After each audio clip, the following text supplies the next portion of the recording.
Sheet cake naman tayo for today's video. Mga mi, tara na G! Ito ang pinakamalapad at pinakamahabang sheet cake na nagawa ko so far. Amazing! Order pala ito ng ating Suki. Actually, isa ito sa pinakaunang customer na nagtiwala sa atin nung halos kakabalik lang natin sa baking business. Nung minessage nga niya ako, nagulat ako kasi syempre since 1 year na ang nakakalipas, hindi ko na masyadong natandaan yung cake na nagawa ko sa kanya before. And minessage niya ako, ang sabi niya sa akin, sa sobrang tagal na nga, 1 year na, hinanapan niya talaga, kinalkal niya talaga sa conversation doon sa messenger niya kung nandun pa yung conversation namin. At good thing naman daw at nandun pa, kaya na-message pa niya tayo. O diba, bonggahan? Birthday cake pala ito ng baby boy ng ating Suki. And this time, ang nirequest niya ay yung pinakamalaking size ng sheet cake natin dahil plan nila na i-surprise ang baby nila sa school. Amazing! Ang size ng cake na ito is 12 by 16 by 2. O diba, napakalaki niya. Ito yung large na sheet cake natin. Pero kahit na malapad ito, mura lang ang offer natin dito since 2 inches lang din naman ang taas niya. Pero ang maganda dito sa cake na ito is madali lang siyang slice and marami na ring makakakain. Yun din yung reason ni customer kung bakit ito yung in-order niya kasi para daw mas madali nilang slice para maipamigay sa mga classmates ng anak niya. Dati nung kabataan ko, ganito talaga yung uso na cake, yung sheet cake. Kasi nga naman, diba, napakadali niyang slice and ayun nga, hindi siya ganun kahirap i-travel, lalo na kung pupunta kayo sa venue or kunyari mag-outing kayo tas gusto nyo merong kasamang cake. Magandang itong i-handle na cake kasi mababa lang siya. And ayun nga, naisipan ko na ibalik itong ganitong klaseng cake dito sa lugar namin.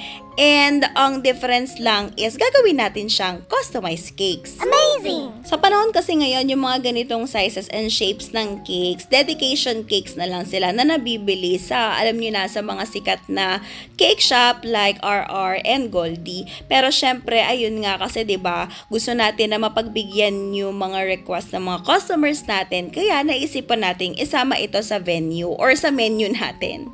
Ang theme na request ni customer is Spider-Man theme. Basta ang gusto niya, color blue yung pinaka-cake natin. Tapos ipapalagay din yung maliit na picture ni baby boy.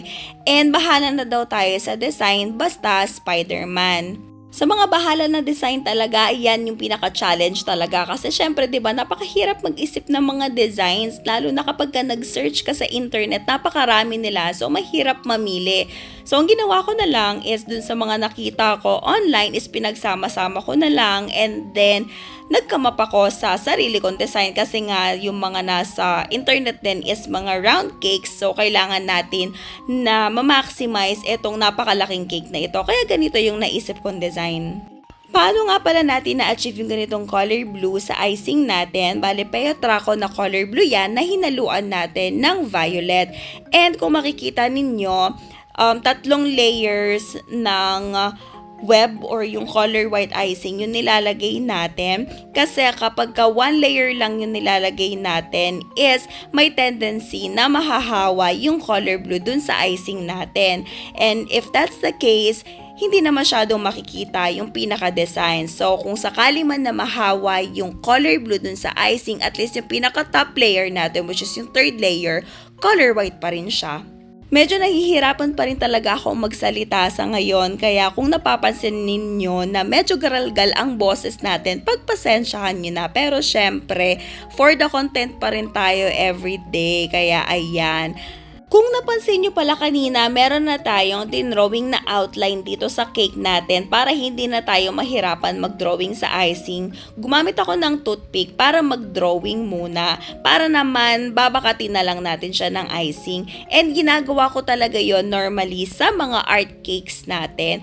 Makikita ninyo sa mga nakaraan kong videos and sa mga susunod nating videos na yun ang pinaka-standard ko. Kaya kung ako sa inyo, ganun na rin ang gagawin ko every time na magdodrawing ako sa cake para sigurado na maayos ang final outcome niya. Kesa naman bura kayo ng bura palagi ng icing, mas nakakapagod yun. Amazing!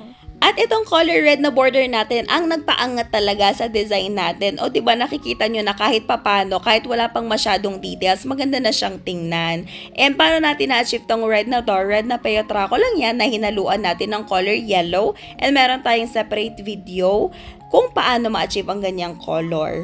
I-comment nyo naman pala kung taga saan kayo para naman malaman ko kung saang-saang lugar na napupunta itong mga videos natin. And para na rin ma-shoutout ko kayo sa susunod na video.